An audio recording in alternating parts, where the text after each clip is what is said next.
You're listening to Succeed, Just Let Go, a podcast that'll change how you think and change your life. I'm Willie Horton and I'm a psychologist, been helping people change their lives since 1996. Broadcasting from the French Alps, and delighted to have you along. Let's take this week's step in the right direction. Okay, for the next few minutes, I'd love if you could give me your undivided attention. It's a phrase with which you are familiar. We hear it quite often. It is a phrase that to the normal mind is meaningless. Because when we use our minds normally, we are unable to give our undivided attention to almost anything. I'll explain what I mean by the word almost in a moment, but let me start by explaining how we pay attention, or actually, as it turns out, normally how we don't pay attention. We are equipped with what psychology calls an attentional spotlight. It's a very good name because it actually explains exactly how we pay attention. It's like as if we are shining a spotlight on the star on the stage, and as he or she moves around the stage, our spotlight follows him or her. That's how a spotlight normally works.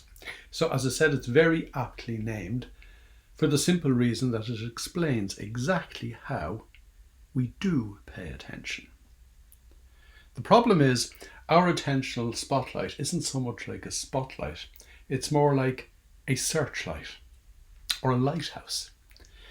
And what our searchlight does, and what it is designed to do, is constantly scan our environment for threat. Our brains evolved in a way that ensures that our attentional spotlight is fully and immediately available to us, so we know exactly what's going on when our life is threatened.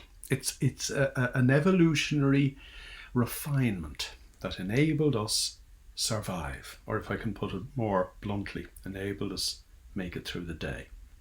In the modern age, here we are in 2020, our attentional spotlight is designed to seek out the slightest semblance of rustling bushes, the slightest possibility that a tiger or a bear or a lion may come jumping from the bushes and threaten our lives. Our attentional spotlight is designed solely to enable us survive. And I said I'd come back to explaining the word almost a minute ago because, as I said, when we use our minds normally, we are unable to give our undivided attention to almost anything. The one thing as modern adults we are able to give our undivided attention to is the kind of events in our lives that give rise to post-traumatic stress disorder. Let me explain. If I, with probably a Starbucks in my hand, was wandering down Wall Street on a bright Tuesday morning, September the 11th, 2001, and I saw a plane flying into a large office building, it would immediately have my undivided attention. Why? Because I am witnessing loss of life and I am witnessing threat to my own life. Our attentional spotlight is designed to immediately spring into action in those circumstances. Now, the problem in the modern age is if I experience that kind of thing, I am going to immediately take what psychology calls a psychological snapshot. It's otherwise called flashbulb learning. And that's going to be imprinted on my adult mind in a way that will stay close to the surface, and I won't be able to get it out of my head. And without some form of treatment, and we might explain that later on, I will end up replaying that picture and suffering from what is known as post-traumatic stress disorder. Let's rewind over what I've just said, because effectively what I'm saying to you is that our minds are designed for survival. They are wired in a way that enabled us make it through the day in evolutionary times. They are still wired that way. Our minds are designed to give our undivided attention to threat to our lives. As a result, we cannot give our undivided attention to anything else.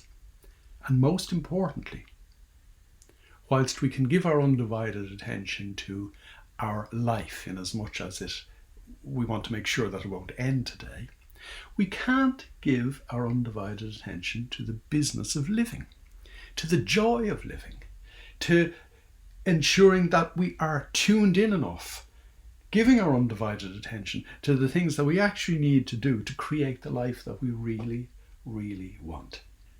The key point is, for starters, and of course we wouldn't be talking about it otherwise if it was more than just for starters, but for starters, you cannot control your attentional spotlight.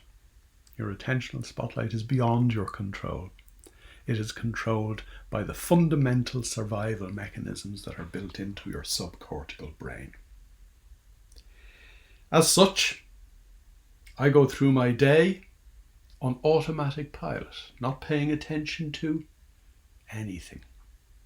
I do my routine tasks on automatic pilot, in the way in which, for example, you lace your shoes without thinking about it. If you had to think about lacing your shoes every morning, you'd probably never get out of the house. We walk without thinking about it. We drive our cars without thinking about the actions involved in driving our cars. All our routine things in our ordinary everyday lives are done on automatic pilot because our attentional spotlight needs to be held ready for the possibilities that the bushes do rustle. Needs to be held ready in a way so that it can constantly scan our environment for threat to our life. So, that places us in the modern age at an enormous disadvantage. It explains, for example, why, and we're not too far away from the new year at this stage, why I might have a compelling New Year's resolution. Something that really turns me on. It might be, let's take something simple. It might be related to losing weight or getting fit. And I know that's what I want to achieve, and I know there are things that I need to do to get there. But I'm not able to give the things I need to do my undivided attention. And in the absence of being able to give them my undivided attention, I simply slide back into the routine that has got me to the place where I am overweight or I am not as fit as I would like to be. Now, there are other reasons for why we don't do what we need to do, or we know we need to do as well. But they're all fundamental reasons related to our evolution. And they're all good reasons, by the way, for the simple reason that our brains were designed for survival. So, the idea that we couldn't give our undivided attention to walking through the bushes and marvelling at the lovely flowers or looking at a clear blue sky and giving it all our undivided attention while a tiger was sneaking up on us unawares. They're all good reasons why we can't control our attentional spotlight. You see, our minds evolved over a period of 1.8 million years to the refined point where we were able to go out hunting for tonight's dinner and be properly and fully equipped to ensure that we came back with tonight's dinner, that we made it through the day and we made it safely to bed. Your life, I was going to say, is more complicated than that. That's actually not true. The way in which we live our lives become complicated because we think it is so. Our lives in the modern age are different, and they are different in as much as we don't, generally speaking, have to worry about survival anymore. What we need to concern ourselves with nowadays is ensuring that we, first of all, do what we need to do to keep going. In other words, to live up to our responsibilities. For example, I cast my mind back when I was going to say I was responsible for my children. Your children are always your children, and fatherhood is not a job that you can resign from. But when they were young or when they were going through college, I needed to live up to my responsibilities. And that means that I needed to do certain things, and I still need to do certain things to, I suppose, so to speak, put bread on the table. We need to ensure that we do the right things in that regard. That's at its most kind of fundamental of everyday living. But what if you want to live your life to the full? And I can't think of a good reason why anybody wouldn't want to live their life to the full, by the way.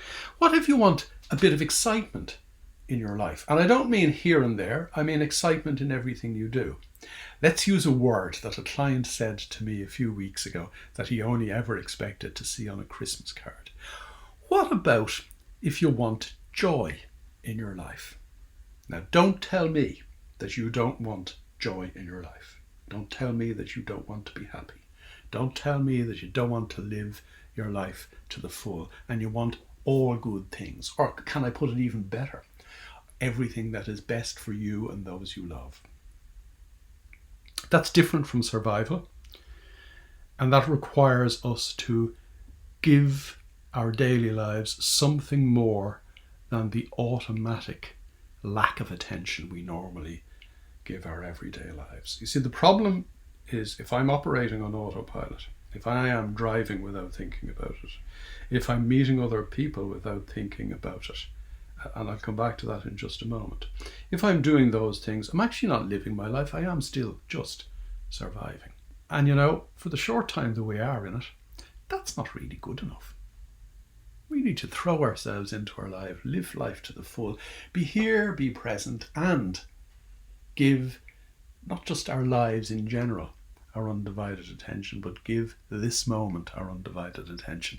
And I deliberately say that because your life isn't lived in decades or years or months or weeks or days. Our lives are lived in moments because all we have is this moment, this here and now, and the next here and now, and the next here and now. What I need to do is develop my ability to give this here and now my undivided attention. Or let me put it more simply. Let's go back to the start of this particular conversation today. I need to grab control of my attentional spotlight. Now, there are all kinds of implications in doing that, all good, by the way, but the first thing I need to do is understand. And it's very important, you see, when I talk to any of my clients, one of the most fundamental things that they need to understand is why they need to gain control of their attentional spotlight, why they need to pay attention to the here and now, why they need to do their mental exercises or why they need to meditate. Because if we don't do those exercises, we will never gain control of our attentional spotlight, never turn up to the here and now, never be present in our lives, and never have the opportunity, moment to moment, to live our lives to the full and to experience the happiness and joy and carefreeness that actually we should all want to embrace. I said I'd come back to the point about dealing with other people and how we actually interact with other people on autopilot. I want to ask you a very simple question that will immediately give you an insight into the extent to which we automatically relate to others. When you hopped into bed with your loved one last night, was it as exciting as the first time you hopped into bed with them? Everything becomes routine. When you shouted at your son or daughter earlier today, did you feel the same joy towards them as the first time you saw them on the day they were born? Everything becomes routine. The people you meet at work every morning, or the people you meet on Zoom, the way things are at the moment, every day, you kind of meet and greet them in an automatic fashion. You kind of say to people, how are you today, without expecting an answer. You kind of just want to get on with doing what you think you have to do, and there's an important word in the middle of that, and it's a bad one, and it's the word think. You kind of want to get on with what you think you have to do and forget actually the more important stuff in life in terms of actually relating to other people. We interact with other people automatically on autopilot. We learn in the first 36 hours of our lives not to pay attention to anything that has become habitual. It's a process known as habituation in cognitive psychology. And what that means is that once I get to know somebody at all, I'm not going to give them my attention anymore, for the simple reason that I can't. I've explained why you can't give your attention to somebody else already. And by the way, when I say your undivided attention, it's worse than that. You can't give your attention to anything because your attention is held in reserve to ensure that you make it through the day. Everything we have built into our hard wiring from evolution ensures that we don't pay attention to what's going on other than life-threatening situations. You cannot give me your undivided attention because your undivided attention is held in reserve for something else. You cannot pay attention to the ordinary things of everyday life for the simple reason that you don't have control of your attentional spotlight. Now, it is vital. It is also life-changing, but it is vital that you gain control of your attentional spotlight. Because when you do gain control of your attentional spotlight, modern neuroscience confirms that under your control, your attentional spotlight will shine a light on all the opportunities available to you moment to moment to lead you in the direction that you'd love your life to go. Now, as we go in these episodes, we'll tease this apart in detail because the science is, I was going to say fascinating, it's absolutely wonderful. The science is amazing.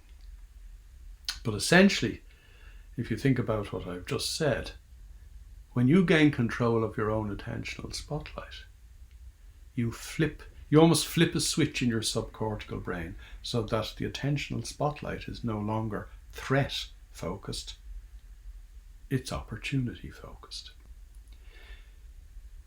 Cognitive psychology and neuroscience over the last 20 to 30 years has confirmed and continues to confirm it in more exciting detail that you can take control of your attentional spotlight. You can become fully immersed in what is going on, to the point where not only do you know what is going on, but by virtue of knowing that for sure, you know what the right thing is to do, and you can forget the rest. Now, how different is that from our normal everyday experience of life? How different is it from the way in which we react to what we think is going on and make what we think is going on even worse than it was before we stuck our oar in? This is a completely different way. I was going to say it's a completely different way of living your life, but actually it is the way of living your life, whereas living on automatic pilot isn't living at all. It's just making it through the day. It's simply existing. There are all kinds of implications which we will explore over the coming weeks in relation to taking control of your attentional spotlight. Let's just think of a couple of them straight off. I'm not going to suffer from stress anymore. And we've touched on that before. We'll go into it in more detail again. So I'm not going to suffer from stress anymore. I'm not going to suffer from kind of the lower levels of stress either, like worry and anxiety. I am not going to pay attention to the self-referential thoughts that I have in my own head, the self-doubts, the self-limiting beliefs. I'm not going to pay attention to them for the simple reason that I'm paying attention to what's really going on. Now, perhaps I need to pause for a moment because I mentioned in an earlier episode that if all of your ability to pay attention were a bucket of water, only a drop of your water would be poured into the here and now. And the vast majority of your bucket of water, so to speak, would be paying attention to the thoughts in your own head, because the thoughts in your own head are the programs that your automatic pilot uses to enable you make it through the day. That level of attention is separate from and distinct from your attentional spotlight. But when you take control of your attentional spotlight, the extent to which you pay attention to the rubbish in your own head, that evaporates. The training, and it is like going to the gym, the training for taking control of your attentional spotlight is breathtakingly simple. You and I know it as meditation. Now, a couple of people have said to me that they don't like me using the word meditation, and it puts me in mind of a comment that I got from a client in the good old west of Ireland many years ago. The client in question said to me, I can't meditate. I'm a Roman Catholic. Now, I said that to a group of people in the UK a couple of years ago, and they all chuckled. But they chuckled the same week as a vicar in a Church of England parish had banned yoga and meditation from the parish hall because they weren't compatible with the religion he was preaching. Meditation is not a religious practice. Now, it can be for some people, but meditation in the way in which we're looking at it from a scientific perspective is not a religious practice. I would go as far as to say that in terms of what it does to the brain, it's not a spiritual practice either. But we'll have a separate conversation on that at some point along the way. Meditation, for the purposes of our conversation today, is a means of your developing your innate ability to control your attentional spotlight. Your ability is innate because it is your natural state of mind, because it is the way in which your mind operated when you were 2 or 3 years old, before you succumbed to the flashbulb memories or the snapshot learning or the psychological snapshots that you took that, when formed together, gave you your perspective on you and the world and enabled you go through your day automatically and mindlessly. So our ability to control our attentional spotlight is innate. It is our natural state of mind, actually. It is our, if I can put it in even bigger terms, it is our true nature.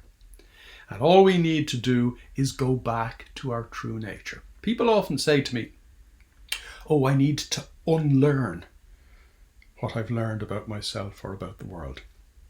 And indeed, the process of unlearning, the phrase unlearning, is actually widely used, not just in psychology, but in a lot of personal development and self-help literature.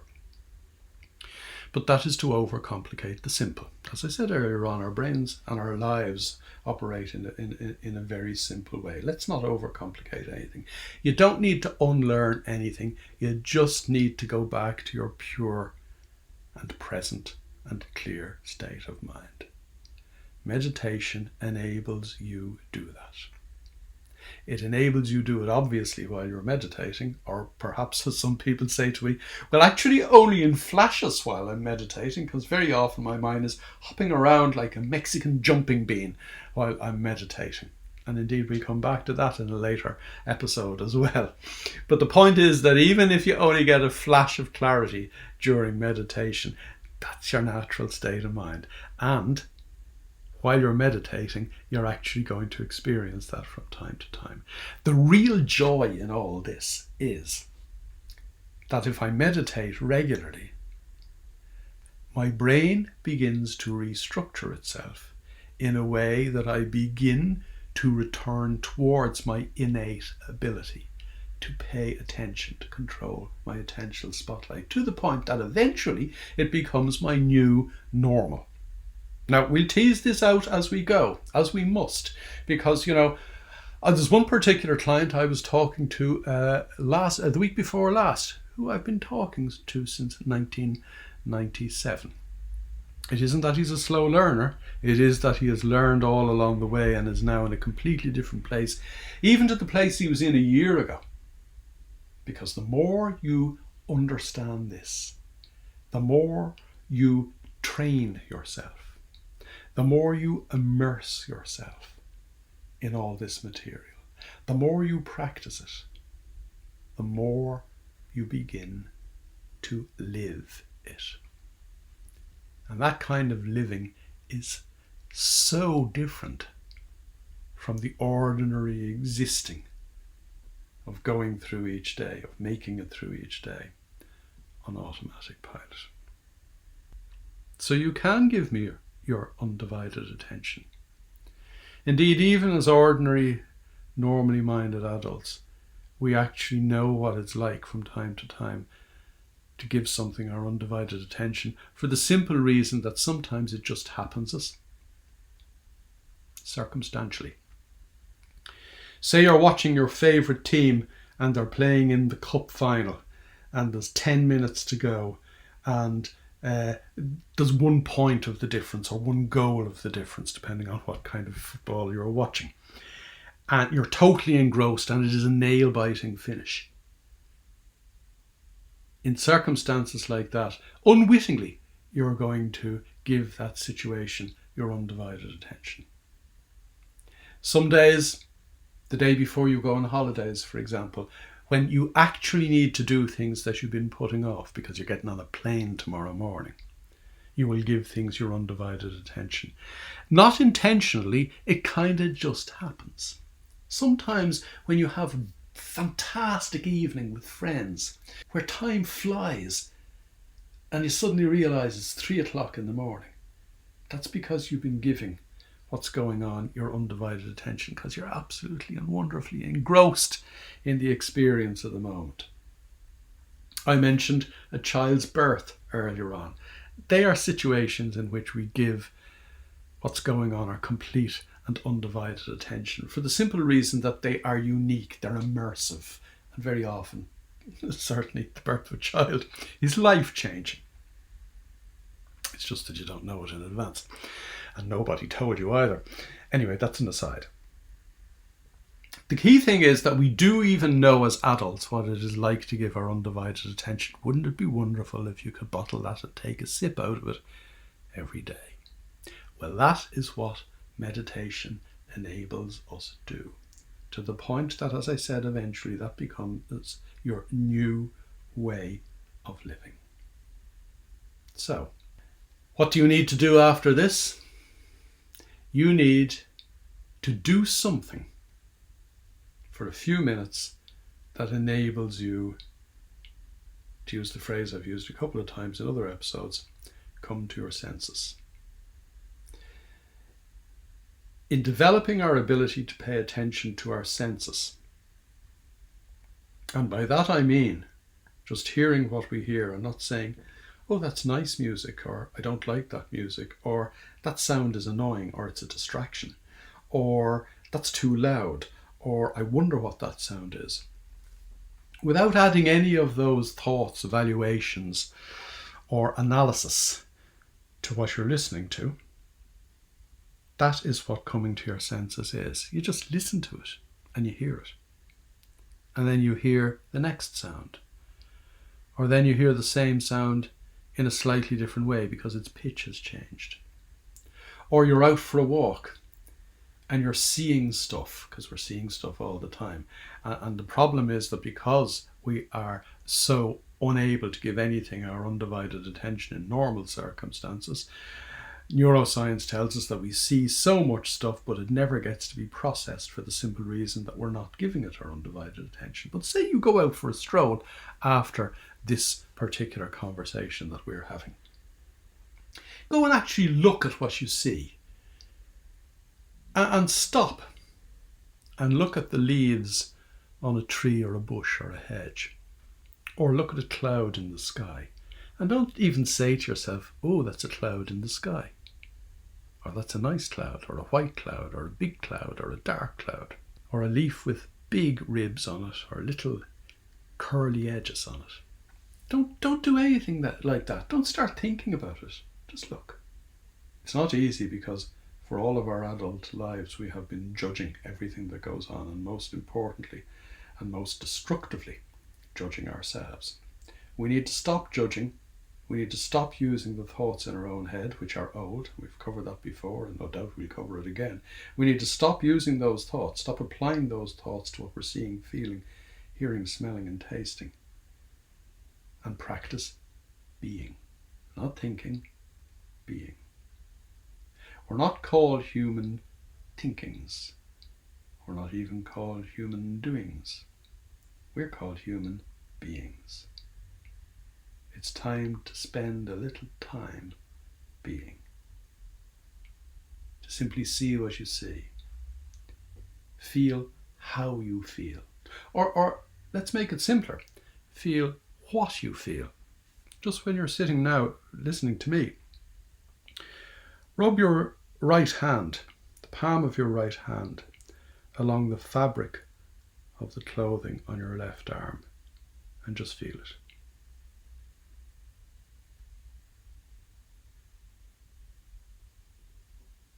Just feel it. Don't think about it. Don't say to yourself, that's rough, that's smooth, that's tingly, that's this, that, or the other. Just feel it. And feel how it feels on the palm of your hand.